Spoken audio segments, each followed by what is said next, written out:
Projeto de lei do Senado número 209 de 2015, do senador Ronaldo Caiado, para dispor que a falha no fornecimento de energia elétrica pela empresa distribuidora importa na aplicação de multa indenizatória aos usuários finais do sistema que forem diretamente prejudicados. Pareceres 177 de 2018 da CCJ, relator senador Blairo Maggi, favorável com a emenda número 1 e número 2 da CCJ de redação, e número 22 de 2018 da CI, o relator senador Fernando Bezerra Coelho, favorável com as emendas número 1 e 2 da CCJ e 3 a 5 da CI, na forma da emenda número 6 CI substitutivo que oferece. Foi apresentado o recurso número 15 de 2018, no sentido da apreciação da matéria pelo plenário. Poderão ser oferecidas emendas até o encerramento da discussão.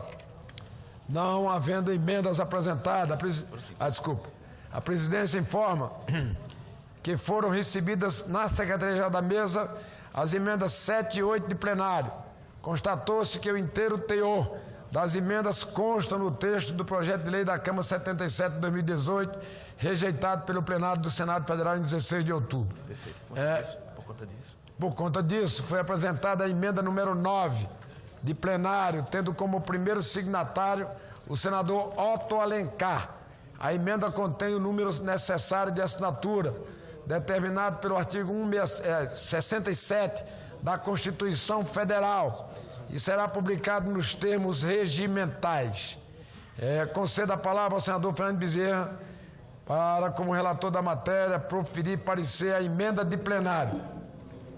Senador Fernando Bezerra, para dar parecer a emenda de plenário. Senhor presidente, trata-se do PLS 209, de autoria do senador Ronaldo Caiado, o qual propõe que se estabeleça multa a ser paga aos usuários por interrupção no serviço de energia elétrica provido por empresas distribuidoras. Não há como deixar de reconhecer a pertinência da proposta do senador Ronaldo Caiado. Na relação de consumo, o consumidor é a parte hipossuficiente, razão pela qual seus direitos devem ter tratamento diferenciado, inclusive aqueles relativos à indenização por descontinuidades no serviço prestado. É nessa direção que aponta o PLS que ora analisamos. No entanto, a legislação e os regulamentos já têm dado tratamento adequado aos direitos do consumidor.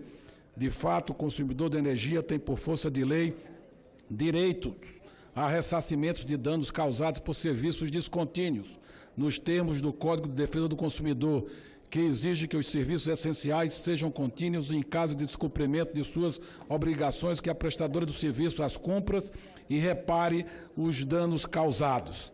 No tocante à interrupção de serviço de distribuição de energia elétrica, os citados dispositivos das duas leis, o CDC e a Lei de Concessões, estão regulamentados de forma harmônica por meio de resoluções da ANEEL, especificamente as que aprovaram os procedimentos de distribuição de energia elétrica no Sistema Elétrico Nacional. O PLS que ora analisamos se refere aos procedimentos de penalização da distribuidora por interrupção do serviço e de reversão da penalidade em favor do consumidor, que já estão tratados no módulo 8 do PRODIST. O PLS não aborda o tema disposto no módulo 9, ainda que tenha feito em sua justificação referência às dificuldades do consumidor quanto ao ressarcimento por danos elétricos. O PLS não define o que é o caso fortuito ou força maior. Em relação ao modelo de cobrança de multas por interrupções e sua reversão para o consumidor afetado, entendemos que aquele previsto no regulamento é mais compatível com o funcionamento do sistema elétrico do que o PLS. Propomos, com base nisso, pode-se afirmar que é admissível uma tolerância para interrupções sem aplicação de multas.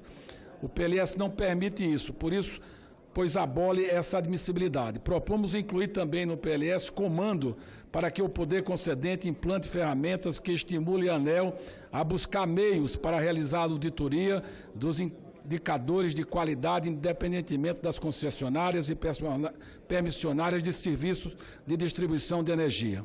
Também é importante prover o texto legal de certa flexibilidade e generalidade, que evita engessamento de definições eminentemente técnicas ou regulatórias, tais como excludentes de interrupção ou definições de indicadores de qualidade que possam vir a sofrer modificações pertinentes ao longo do tempo. Em relação às emendas 3, 4 e 5 da CI, acatadas nesta comissão e materializadas na forma do artigo 2 do substitutivo, consideramos que elas são meritórias. Elas estabeleceram novas condições para solucionar o conflito judicial envolvendo o chamado risco hidrológico.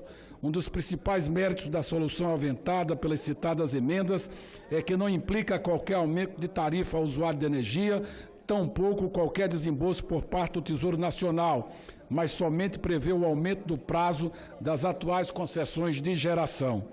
Também o artigo 2D, inserido no artigo 2º do substitutivo da CI, soluciona a controvérsia entre a CEMIG e o governo federal, fruto da redução do parque gerador pelo leilão ocorrido em 2017, somado ao questionamento do governo sobre a titularidade da energia dessas usinas. Em relação ao artigo 3º do substitutivo da CI, trata-se da sugestão do senador Walter Alencar, que cria o Fundo de Expansão dos Gasodutos de Transporte e Escoamento da Produção, Brasduto.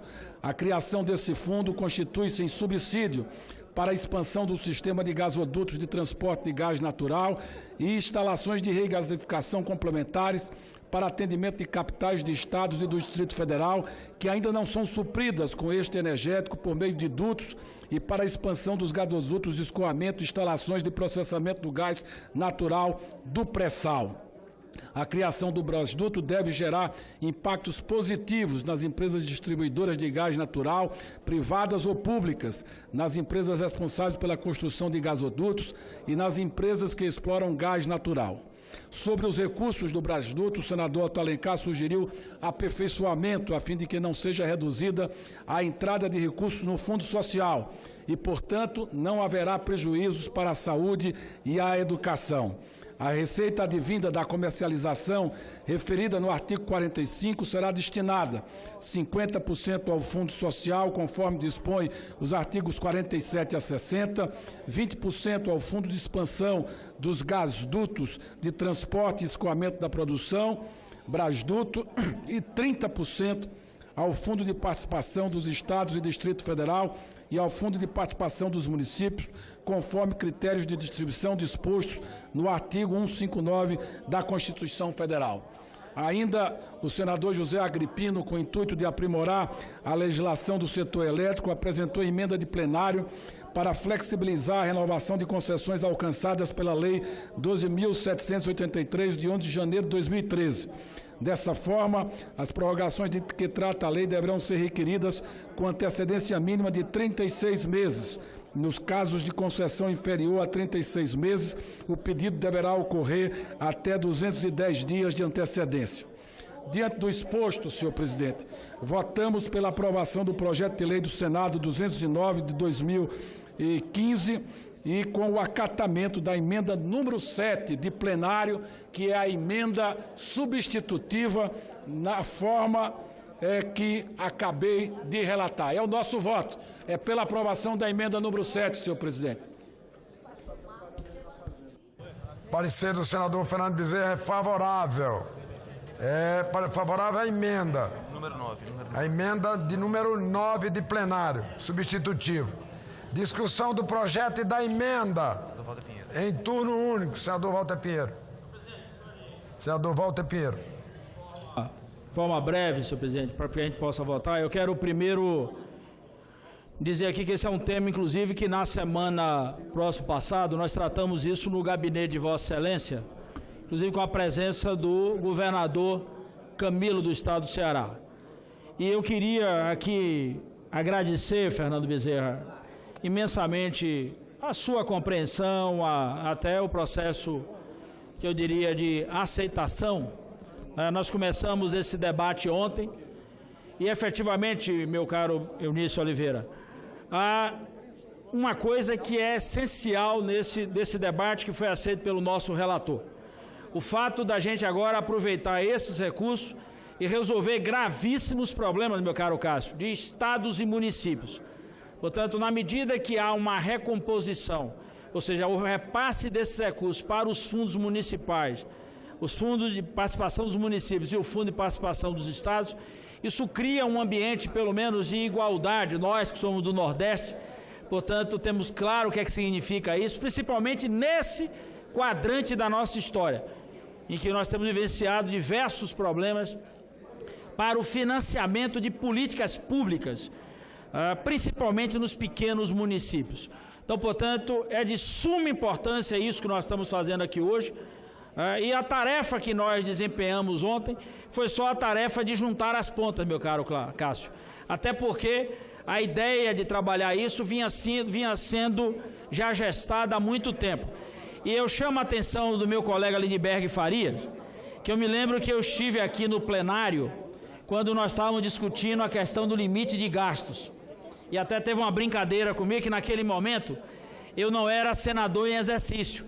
Foi feita a brincadeira que eu era o 82º senador, porque eu busquei exatamente naquele momento, junto com o senador Romero, que era o líder do governo naquele momento, exatamente tratar desse tipo de questão. Isso é possível a gente trabalhar com salvaguarda. O líder do governo não aceitou as propostas. Eu até ainda brinquei com ele, eu não posso nem usar o microfone para reclamar. Fiquei aqui, na realidade, nos bastidores, tentando trabalhar essa redação, e que agora o atual líder do governo, Fernando Bezerra, terminou aceitando isso. Portanto, é algo que é importante. Acho que o tempo perdido é tempo perdido, não dá para ficar fazendo choro, mas eu queria salientar exatamente o positivo na chamada linha da frente. Com isso agora, a gente resolve o problema dos estados.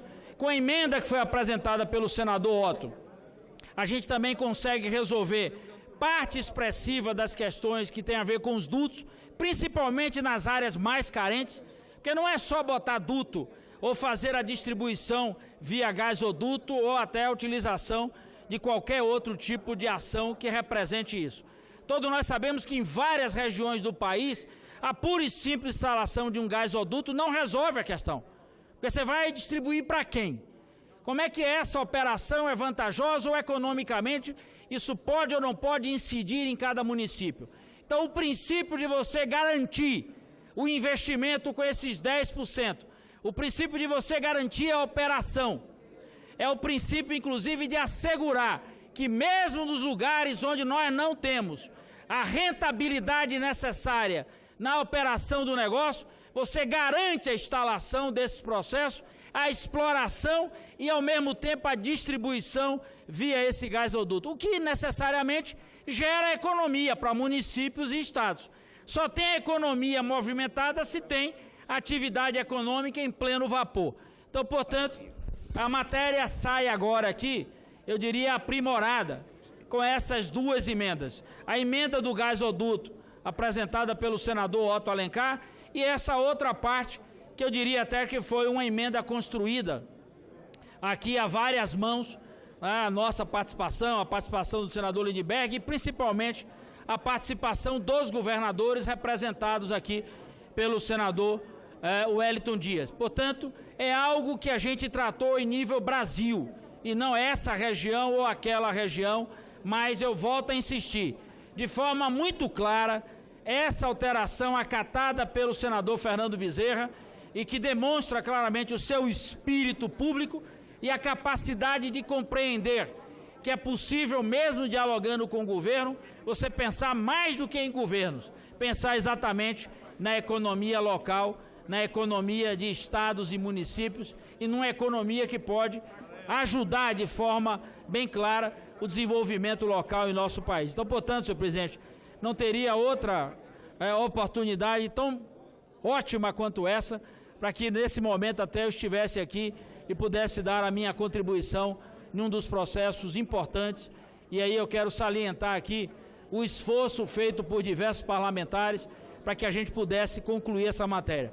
E aí é bom que se a gente tivesse votado essa matéria ontem, Fernando, a gente não teria conseguido esse aprimoramento que aqui tão bem relatado por Vossa Excelência. O que nos leva a exatamente pensar os próximos passos, assim como hoje de manhã, senador Eunício, sob a orientação, inclusive, de Vossa Excelência, a Comissão de Ciência e Tecnologia deu outro passo importante também nesse nível de investimento. Então, em relação a essa matéria, acho que ela cumpre um papel importantíssimo num momento decisivo da economia no Brasil. Muito obrigado.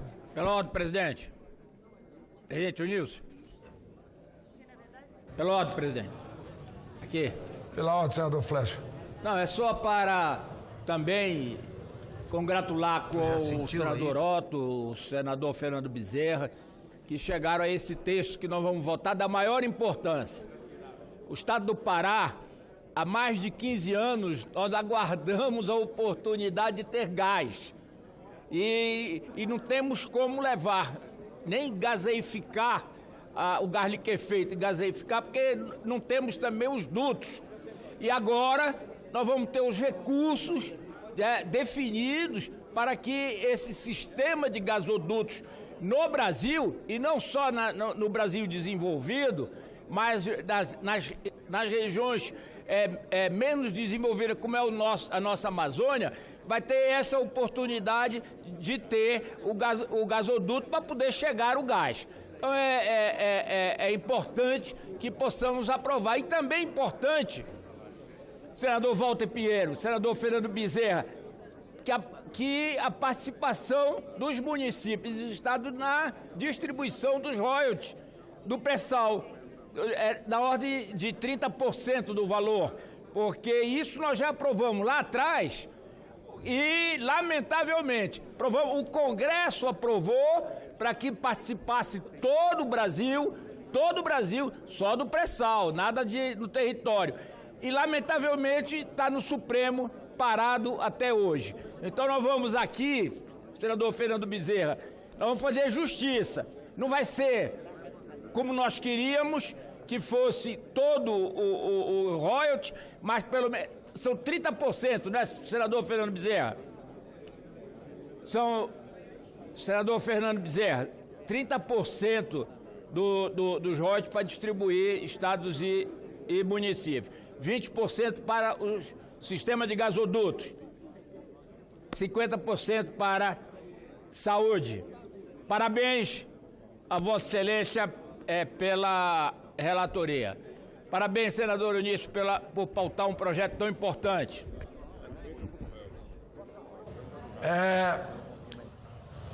Votação. Não, foi apresentado o requerimento de preferência para a emenda 9, plenário substitutivo, que será publicado na forma regimental. Votação do requerimento. Senhoras senadoras e senhores senadores que aprovam, permaneçam como se acha. Aprovado. Votação da emenda 9 do plenário substitutivo. Senhoras e senhores senadores que aprovam, permaneçam como se encontram. Aprovado. Aprovado o substitutivo, fica prejudicado os projetos e as demais emendas. O parecer da comissão diretora oferecendo redação do vencido para o turno suplementar será publicado na forma regimental. Discussão do substitutivo em turno único suplementar. Poderão ser oferecidas emendas até o encerramento da discussão. Não havendo quem queira discutir, está encerrada a discussão. Sem emendas, o substitutivo é dado como definitivamente adotado, sem votação nos termos do artigo 284 do Regimento Interno. A matéria vai à Câmara dos Deputados.